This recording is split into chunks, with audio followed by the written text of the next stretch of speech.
Assalamualaikum warahmatullahi wabarakatuh.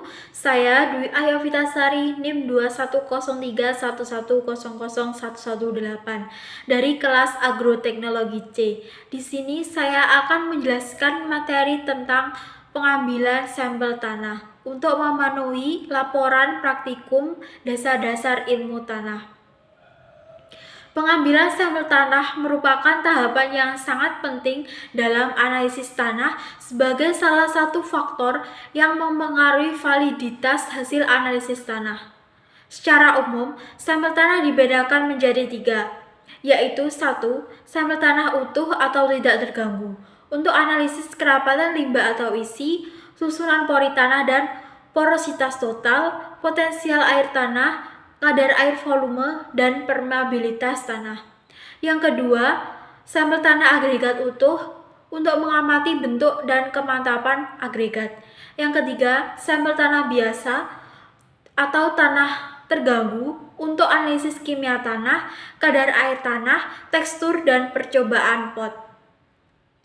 Cara penyimpanan sampel tanah bisa dengan menyimpan tanah di dalam ruangan yang lembab atau kelembapan relatif sekitar plus minus 90% dan suhu dingin 4 derajat Celcius dengan variasi suhu yang kecil atau bahkan suhu minus 20 derajat Celcius jika untuk jangka waktu yang lama. Jika penyimpanan sampel tanah lama dan disimpan di dalam ruangan yang panas akan mengalami perubahan karena pengerutan, penguapan, dan aktivitas jasad mikro. Pengambilan contoh tanah utuh. Alat-alat yang diperlukan adalah tabung besi baja yang diketahui bobot dan volumenya, sekop atau cangkul, pisau yang tajam dan tipis, dan gergaji triplex.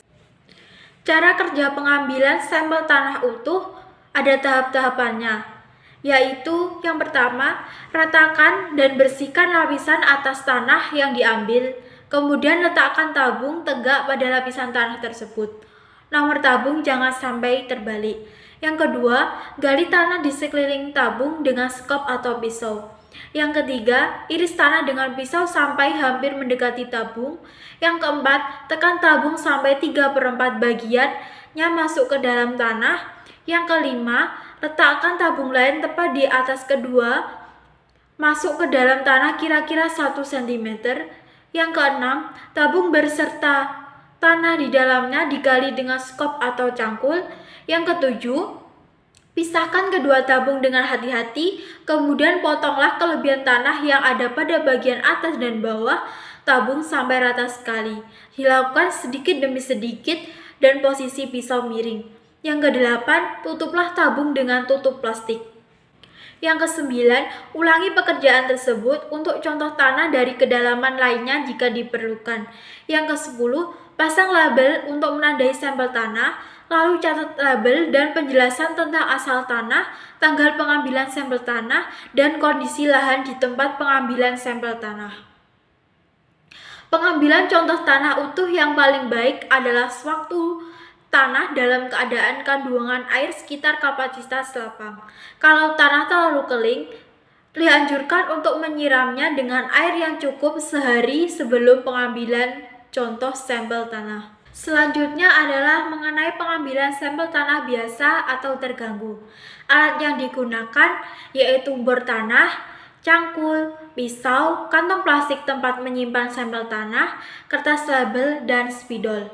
Cara kerja pengambilan sampel tanah biasa atau terganggu ini adalah sebagai berikut. 1. Bersihkan permukaan tanah dari rerumputan dan serasah tumbuhan. 2. Gunakan bor dengan cara menekan dan memutar ke arah jarum jam dan angkat bor jika sudah mencapai kedalaman yang diinginkan. 3. Sampel tanah dibagi dengan pisau pada sampel tanah bagian tengah di mata bor. 4. Masukkan sampel ke dalam kantong plastik lalu dilabeli. 5. Untuk analisis kimia biasanya diperlukan sampel tanah komposit. Untuk percobaan pot diperlukan sampel tanah jumlah banyak, sehingga biasa dilakukan dengan cangkul atau mesin penggaruk tanah sesuai dengan kedalaman. 6. Selanjutnya, untuk analisis sampel tanah dikering udarakan dan diayak lolos ayakan 2 mm atau disesuaikan dengan macam analisisnya. Untuk percobaan pot tanah perlu diayak lolos ayakan 2 mm sehingga tanah seragam. 7. Sampel tanah disimpan pada waktu tertutup dan ditempatkan pada ruang yang aman. Sekian dari saya. Apabila ada kesalahan kata, saya mohon maaf. Wassalamualaikum warahmatullahi wabarakatuh.